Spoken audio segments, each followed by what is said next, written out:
ஒரு கேம் விளையாடலாம். நீ என்ன சொல்ற அதுக்கு நான் ஆப்போசிட்டா சொல்லணும். ஓகே தெரியுது. இன்கேஸ் நான் கரெக்டா ஆன்சர் சொல்லிட்டேன்னா நான் அவுட்.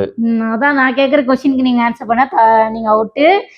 அது மாத்தி வேற என்ன சொன்னாலும் அத ஆப்போசிட்டா சொல்லணும். சரி ஓகே.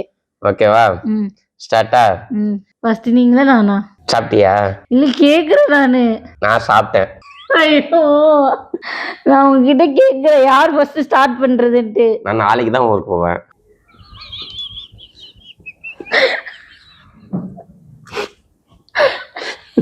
சிரிச்சிட்டீங்க. இல்ல நான் தண்ணி குடிச்சேன். இப்பதான் தண்ணி குடிச்சேன். சிரிக்கிறீங்க. இல்ல நான் அழுறேன். அது சம்பந்தமா தான் பதில் சொன்னீங்க. நான் இப்பதான் ஊருக்கு போயிட்டு வந்தேன். இல்ல நான் நாளைக்கு கம்பெனி போவேன். நாளைக்கா? ஆமா நான் நாளைக்கு சாப்பிடுவேன்.